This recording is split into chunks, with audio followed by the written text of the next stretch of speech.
Merci d'être avec nous sur Arte pour un numéro évidemment spécial du Dessous des cartes lié à l'invasion de l'Ukraine par la Russie. Le fait même de prononcer cette phrase, de voir cette colonne de blindés aux environs de Kiev, comme dans les guerres du XXe siècle, violant l'intégrité territoriale et la souveraineté d'un pays démocratique.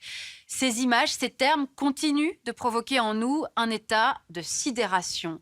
L'invasion de l'Ukraine, un événement géopolitique majeur, historique, un point de rupture que nous allons ce soir, dans un format inédit, essayer de remettre dans un cadre géographique et historique, tout en nous projetant vers l'avenir, en compagnie de deux invités, la chercheuse Anna Collin-Lebedev, spécialiste des sociétés post-soviétiques, et le directeur de l'IFRI, Thomas Gomard.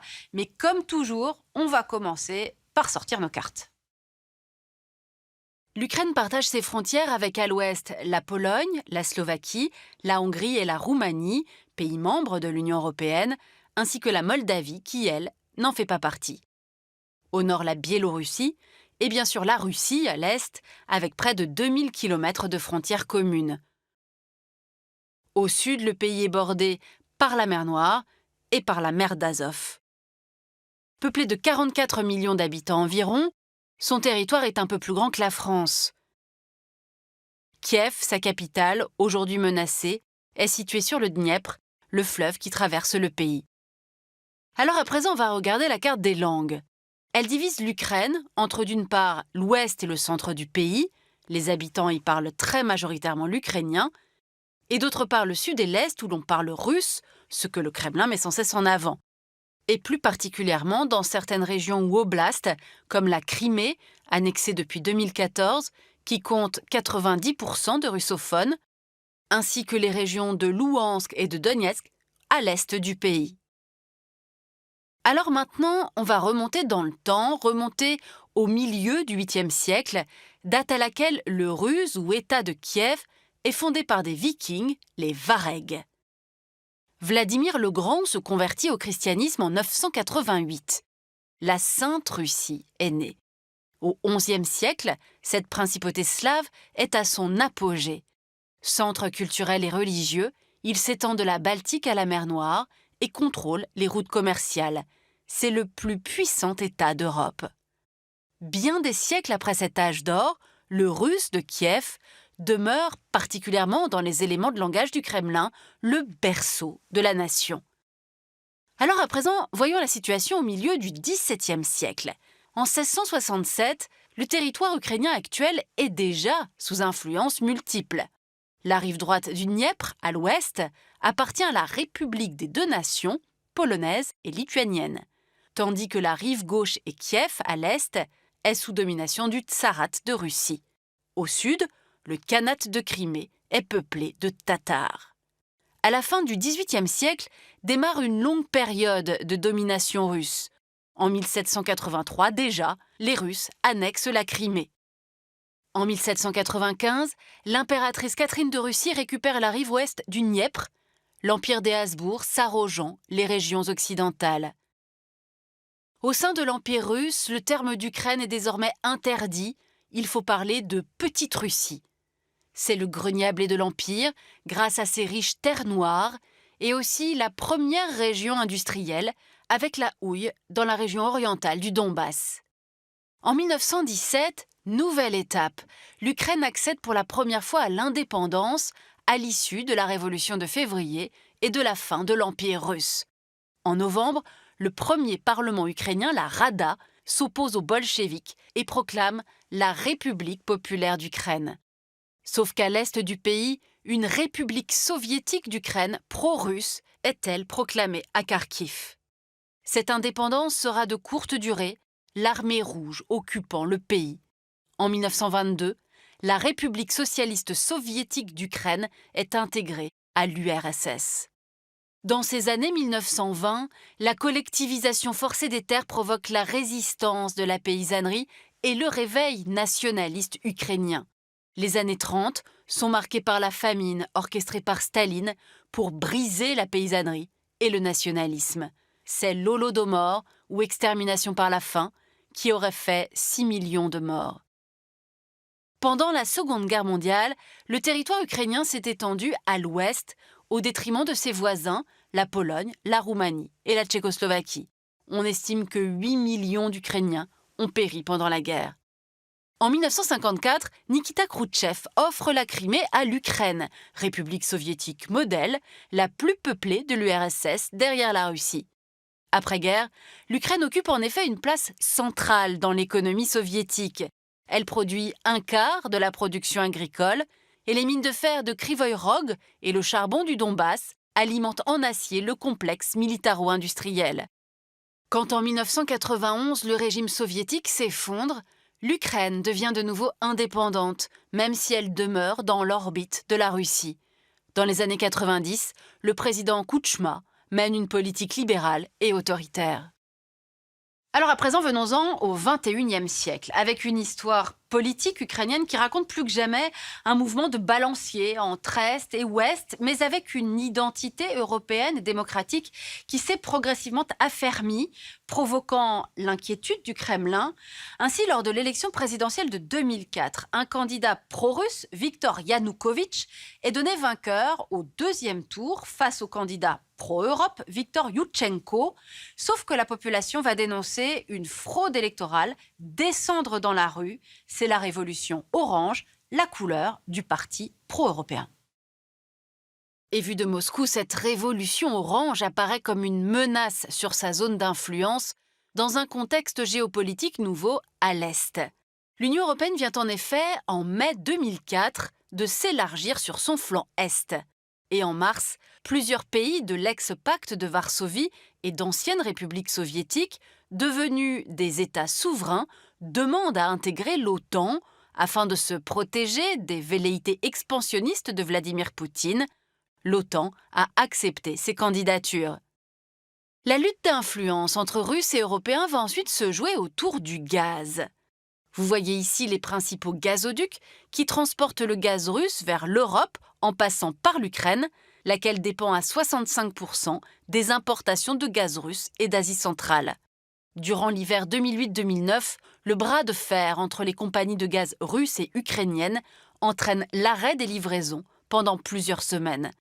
Un accord est finalement trouvé entre Poutine et la première ministre ukrainienne de l'époque, Yulia Tymoshenko. Mais la confrontation entre la Russie de Poutine et l'Ouest européen n'est pas finie, loin s'en faut, avec désormais deux modèles d'intégration économique qui se font face. L'Union européenne renforce ses liens vers l'Est avec les anciens satellites de Moscou. Elle lance en 2009 un partenariat oriental qu'elle souhaiterait conclure avec l'Arménie, l'Azerbaïdjan et la Géorgie dans le Caucase, et en Europe de l'Est avec la Biélorussie, la Moldavie et l'Ukraine. Poutine, de son côté, multiplie les pressions commerciales afin que l'Ukraine rejoigne une union douanière entre la Russie et les anciennes républiques soviétiques. Fondée en 2010 avec le Kazakhstan et la Biélorussie, cette union douanière devait intégrer à terme en Asie centrale l'Ouzbékistan, le Kirghizstan et le Tadjikistan, dans le Caucase l'Arménie et l'Azerbaïdjan, et en Europe de l'Est la Moldavie et bien sûr toujours l'Ukraine. L'Ukraine, on le voit, est écartelée entre ces deux projets rivaux d'intégration économique. En 2010, les Ukrainiens ont cette fois élu le pro-russe Viktor Yanukovych à la présidence. En novembre 2013, celui-ci refuse de signer l'accord d'association avec l'Union européenne et annonce un renforcement de la coopération économique avec la Russie. Immédiatement, les pro-européens se retrouvent de nouveau en nombre sur le Maïdan. Les manifestations et occupations vont rapidement s'étendre, coupant le pays en deux, Euromaïdan à l'ouest, pro-russe à l'est. Voici la situation en 2014. Après l'interdiction des manifestations, le mouvement s'amplifie, émaillé de violence. À Kiev, le 20 février 2014, les affrontements avec les forces de police font au moins 75 morts. 2 jours plus tard, Yanukovych se réfugie en Russie. En réaction, en Crimée, des séparatistes prennent le parlement de Simferopol et les aéroports, avec l'appui des troupes russes. L'indépendance de la péninsule est proclamée par le Parlement de Simferopol le 11 mars. Le 16, le rattachement à la Russie est approuvé par un référendum organisé par Moscou et contesté par la communauté internationale. Et le 18 mars 2014, Poutine signe le traité intégrant la Crimée et la ville autonome de Sébastopol à la Russie. Les États-Unis et l'Union européenne réagiront par des sanctions économiques et politiques. Quelques semaines plus tard, c'est au tour des séparatistes pro-russes du Donbass de prendre les armes. À partir de l'été, ces séparatistes sont soutenus en hommes, en matériel et financièrement par Moscou. Vous voyez ici la présence des troupes russes à proximité de la frontière. Après plusieurs mois de guerre et de bombardement des populations civiles, un premier accord de paix est signé à Minsk, en Biélorussie, en septembre 2014. Jamais appliqué, il sera suivi d'un second accord en février 2015, également resté lettre morte. Voilà pour la situation en Ukraine en 2014, annexion de la Crimée et sécession du Donbass. Le Donbass, une guerre larvée depuis 2014 qui a fait plusieurs milliers de morts, jusqu'à cette indépendance reconnue par Moscou le 21 février dernier des deux républiques autonomes autoproclamées de Louhansk et de Donetsk, suivie de la tentative d'invasion, vous le savez, de toute l'Ukraine par Moscou, toujours en cours, avec une résistance, on l'a dit, surprenante du peuple ukrainien. Alors, où en est l'ancrage occidental de ce peuple de 2014 à nos jours? Voilà une question à laquelle vous savez répondre. Anna Colin-Lebedev, bonsoir. Merci d'être en ligne avec nous. Vous êtes maîtresse de conférences, spécialiste des sociétés post-soviétiques. En revisitant à l'instant l'histoire de la relation Russie-Ukraine, on voit bien les mouvements de balancier entre invasion et indépendance retrouvée. La Russie aime à dire qu'une majorité d'Ukrainiens se vit comme russe. Quelle est la vérité? Quelle est l'identité aujourd'hui du peuple ukrainien? Penche-t-elle majoritairement vers l'ouest ou vers l'est? L'Ukraine est un territoire où les migrations ont été extrêmement importantes. Les mélanges de populations ont été également très importants.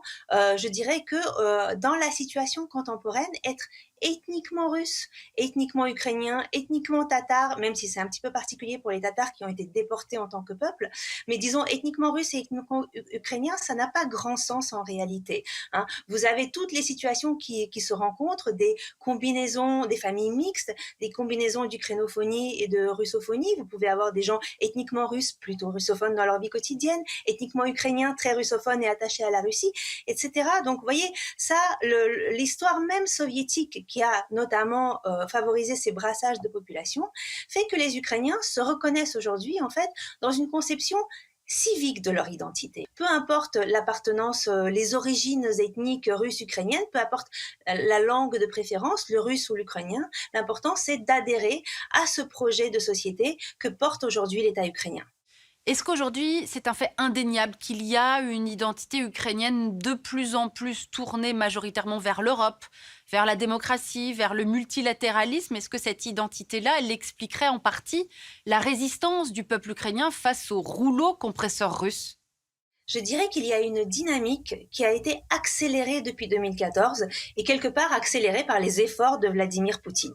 En 2014, lorsqu'intervient la révolution du Maïdan, le pays est pluriel. Vous avez vraiment des couches de population, des groupes qui se rattachent davantage, qui souhaitent davantage se tourner vers l'Europe. Et puis vous en avez d'autres qui sont davantage sensibles peut-être à l'attraction du voisin russe, au passé commun, aux voisins économiquement puissants. Et puis l'agression de la Russie contre l'Ukraine dès en fait l'annexion de la Crimée, dès l'annexion de la Crimée en 2014, va en réalité unifier de plus en plus la population ukrainienne. Et je dirais qu'avec chaque acte agressif, l'annexion de la Crimée, l'intervention armée dans le Donbass, et puis dernièrement, bien évidemment, l'agression, cimente de plus en plus les Ukrainiens autour d'un projet pro-européen qu'ils jugent plus désirable, qu'ils jugent également plus protecteur que la Russie qui est perçue véritablement comme menaçante. Je dirais que voilà, aujourd'hui, on peut dire que Vladimir Poutine, si son projet avait été de cimenter la nation ukrainienne, ma foi, il a véritablement réussi à le faire. Cependant, il faut bien se rendre compte que il y a eu ces dissensions qu'il y avait dans la population ukrainienne jusqu'en 2014 ont été encapsulées ces 8 dernières années dans les républiques séparatistes. C'est-à-dire qu'aujourd'hui, en fait, cette idée de l'héritage commun et de la volonté de faire un avenir commun est limitée dans ces zones et quelque part ne se répand pas au-delà. Hein. Et aujourd'hui, ces zones semblent avoir rejoint dans le conflit armé le territoire russe et le reste de l'Ukraine est sur une position radicalement différente. Merci Anna Colin-Lebedev d'avoir été en ligne avec nous. À présent, on va regarder cette carte de l'Ukraine avec ces villes aujourd'hui menacées par l'armée russe et ces pays qui subissent plus que les autres les conséquences de cette guerre dont nul ne sait aujourd'hui combien de temps elle va durer. Les effets dominos de cette invasion russe de l'Ukraine, on en parle maintenant avec vous. Thomas Gomard, bonsoir. Merci d'être en ligne avec nous. Vous êtes le directeur de l'IFRI, l'Institut français des relations internationales. Alors, parlez-nous d'abord des pays frontaliers non membres de l'OTAN qui, plus que les autres, s'affolent. Géorgie, Moldavie, que redoutent-ils et du coup, que font-ils?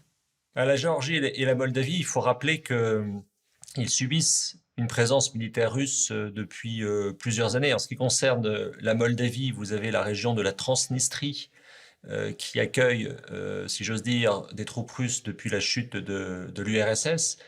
Et quant à la Géorgie, vous vous en souvenez, il y a ce conflit de 2008 au terme duquel la Russie s'est impliquée en Ossétie et en Abkhazie. Par conséquent, ce sont déjà deux petits pays qui sont sous une forme de pression militaire russe et qui donc suivent très attentivement les événements en Ukraine. Alors, il y a aussi, bien sûr, les pays membres de l'OTAN tout proches de l'Ukraine, les États baltes, la Roumanie, la Pologne, la Slovaquie, la Hongrie. Là encore, Thomas Gomard, quel est leur état d'esprit? Ces pays ont été membres du pacte de Varsovie. Alors, ce n'était pas le cas des pays baltes qui, eux, étaient membres de l'URSS, mais les autres étaient membres du pacte de Varsovie et en gardent donc un souvenir très proche. Et pour eux, au fond, l'entrée dans l'OTAN correspond à la manière d'échapper à l'influence, je dirais, russe historique qu'ils ont toujours subie.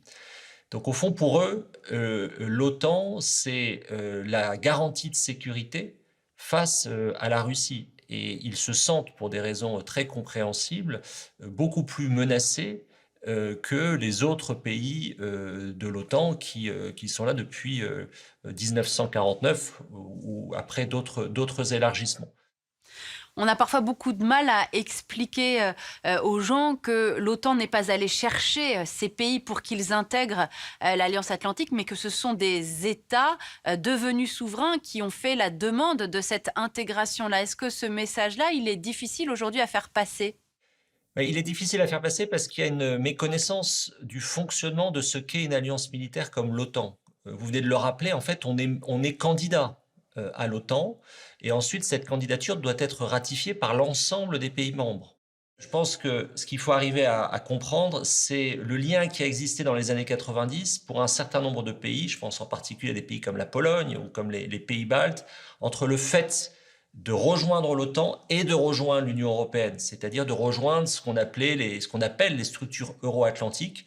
Et c'est davantage dans le cadre, je dirais, de l'Union européenne que les questions de démocratie se posent de manière aiguë, avec d'ailleurs tous les problèmes que nous connaissons pour un certain nombre de membres de l'Union européenne. Là encore, on peut citer la Pologne ou la Hongrie, par exemple.